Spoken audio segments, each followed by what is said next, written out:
Kelompok 5, Pak.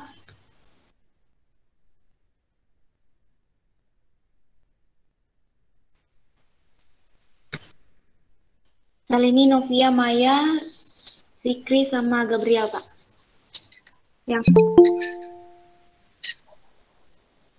Yang akan menyampaikan hasil resumanya itu Novia, Pak.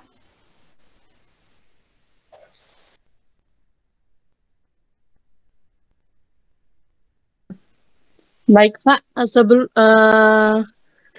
sebelumnya perkenalkan kami dari kelompok 5 akan menyampaikan hasil resum kami Pak. Yang pertama itu akan disampaikan oleh Maya dulu Pak, baru akan disambung oleh saya Pak.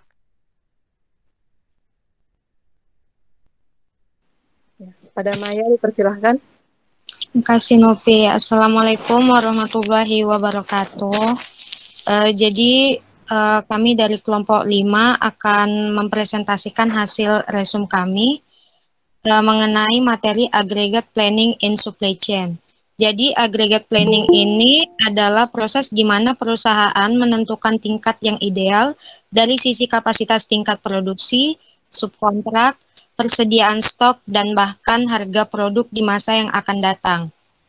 Tujuan dari aggregate planning ini yaitu untuk memenuhi permintaan sekaligus memaksimalkan keuntungan perusahaan. Dan pada dasarnya tujuannya adalah untuk memecahkan masalah yang melibatkan keputusan agregat. Nah, adapun tujuan utama perencanaan agregat ini adalah untuk mengidentifikasi variabel-variabel operasional selama jangka waktu yang telah ditentukan. Ada 7, yang pertama itu laju produksi, tenaga kerja, lembur, yaitu jumlah produksi yang dilakukan di waktu lembur. Yang keempat ada level kapasitas mesin. Yang kelima ada subkontrak. Yang keenam ada backlog, yaitu permintaan yang tidak dapat dipenuhi dalam periode tertentu, tetapi bisa dijalankan pada periode selanjutnya. Yang ketujuh ada persediaan, yaitu untuk menentukan jumlah persediaan pada periode tertentu. Nah, keputusan yang dibuat pada agregat adalah pada tingkat kategori produk. Nah, time frame yang dilakukan untuk agregat planning itu yaitu 3 sampai 18 bulan. Perencanaan agregat ini pada dasarnya digunakan untuk menjawab masalah perusahaan yang berkaitan dengan bagaimana perusahaan sebaiknya menggunakan fasilitas yang dimiliki saat ini. Umumnya agregat planning ini menjadi kajian pada tingkat manajemen perusahaan. Padahal perencanaan agregat merupakan masalah rantai pasok yang sangat penting. Perlu adanya informasi dan masukan dari setiap bagian di perusahaan untuk melakukan agregat planning. Nah, seorang agregat planner membutuhkan informasi-informasi rinci atau spesifikasi tertentu untuk hal-hal berikut.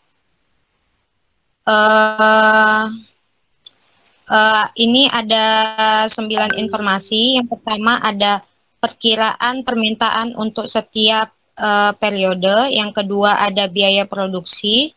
Yang ketiga ada biaya tenaga kerja.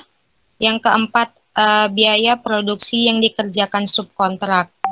Yang kelima, biaya perubahan kapasitas. Yang keenam, jam kerja atau mesin yang dibutuhkan per unit. Yang ketujuh, biaya penyimpanan persediaan. Kedelapan, biaya stock out atau backlog. Dan kesembilan, ada batasan-batasan seperti batasan lembur, batasan PHK, batasan modalan tersedia, batasan stok atau batasan supplier. Nah, dengan informasi-informasi yang saya sebutkan barusan, perusahaan dapat membuat keputusan-keputusan pada tingkat perusahaan. Misalnya kuantitas produksi di waktu kerja reguler, tingkat produksi di waktu lembur maupun yang dilakukan subkontrak. Nah, sekian dari saya, mungkin akan dilanjutkan oleh Novia. Terima kasih. Baik, terima kasih kepada Maya.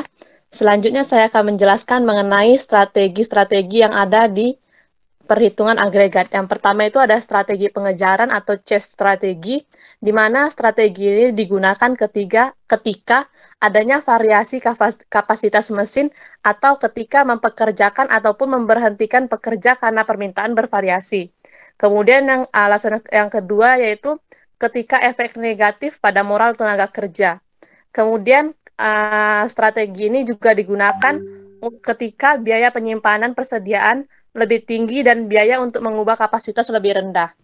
Selanjutnya ada strategi fleksibel waktu atau time flexibility strategi, di mana strategi ini digunakan ketika kapasitas mesin mengalami kelebihan yang tidak seharusnya.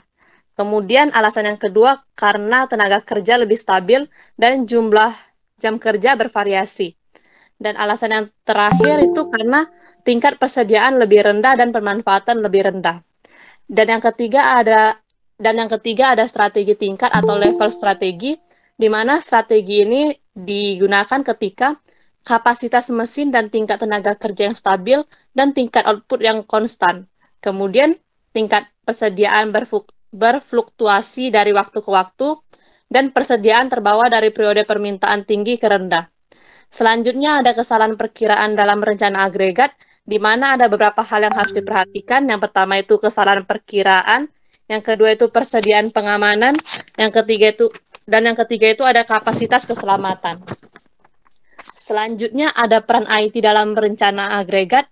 Adapun peran IT dalam rencana agregat ini yang pertama itu untuk menangani masalah besar, yang kedua itu adanya kemampuan untuk menangani masalah yang kompleks dengan cara pendekatan linear maupun non-linear, dan yang terakhir itu ada kemampuan untuk berinteraksi dengan sistem IT lainnya seperti manajemen inventaris dan sumber lainnya.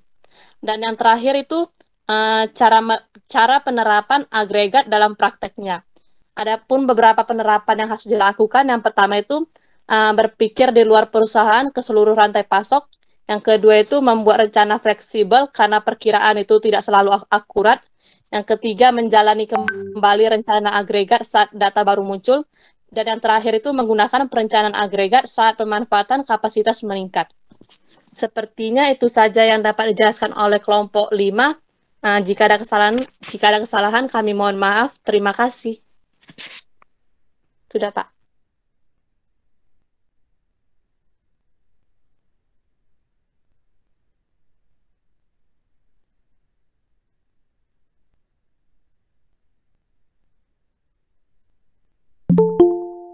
Seperti itu. Iya, Pak. Sepertinya itu saja, Pak, dari kelompok 5, Pak.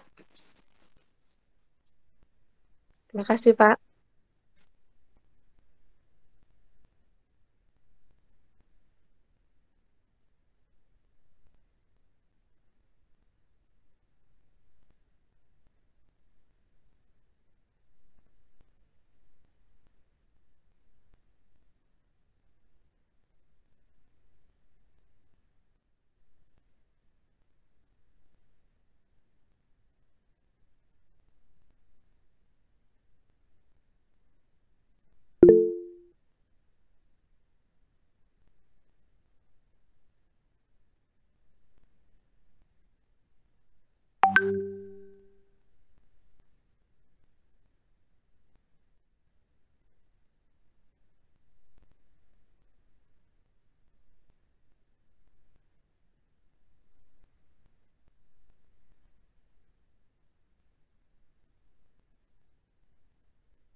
Oh ya, izin interupsi Pak.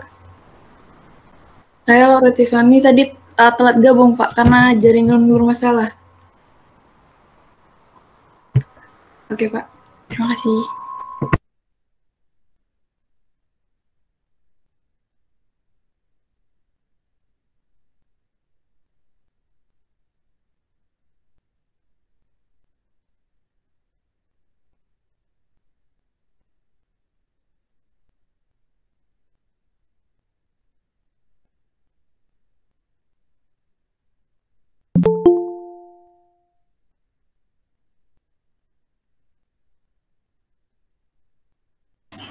Mohon maaf Pak, kalau bertanya boleh tidak ya Pak? Ya Pak, saya ingin bertanya mengenai istilah subcontracting itu Pak. Saya masih belum paham. Kemudian time frame itu maksudnya apa ya Pak? Apakah itu jangka waktu dalam mempersiapkan rencana agregat atau apa Pak? Terima kasih Pak.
Berarti Pak, untuk subkontrak itu seperti menjalin kerjasama dengan pihak lain lagi ya Pak?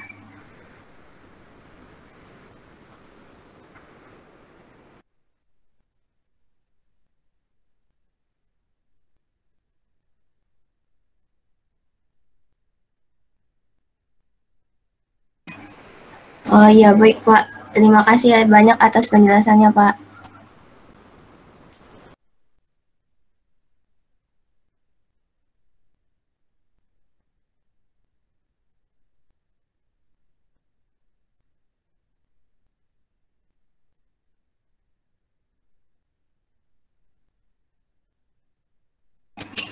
Mohon maaf Pak, saya ingin menyampaikan informasi. Teman saya atas nama Nisa keluar dari Gamit ini Pak karena sinyalnya hilang timbul Pak. Terima kasih Pak.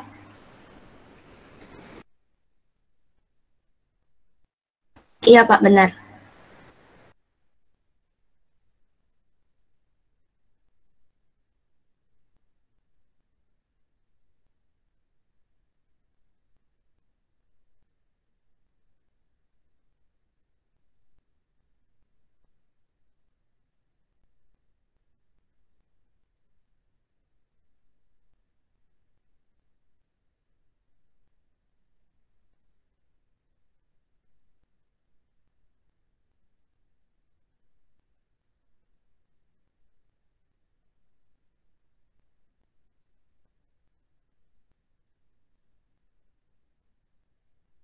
Ada Pak.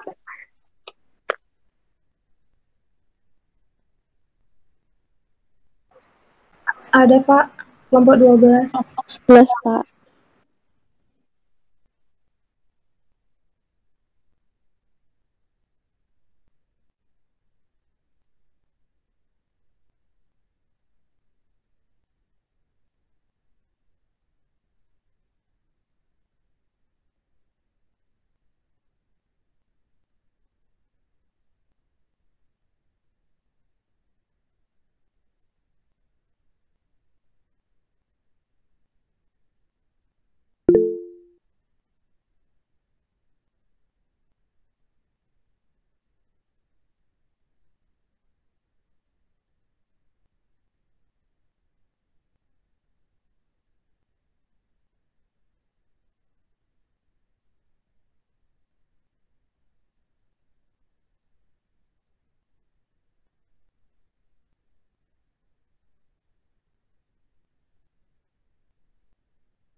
Mohon maaf Pak, izin menyampaikan lagi Pak.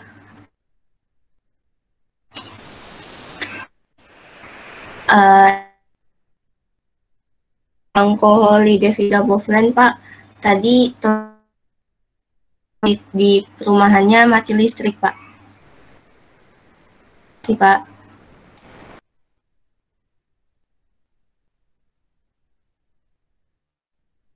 Alkoholi salah join karena mati listrik tadi Pak.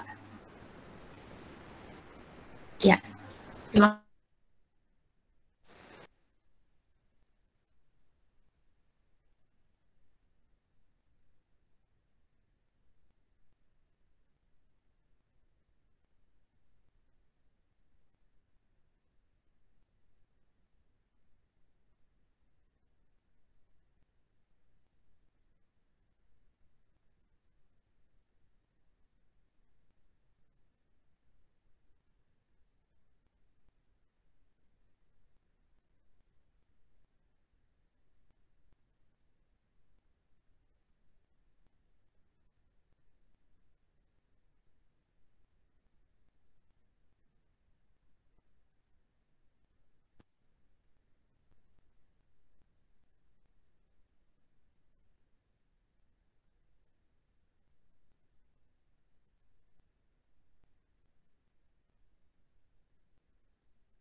Selamat pagi, Pak. Selamat pagi. Terima kasih, Pak.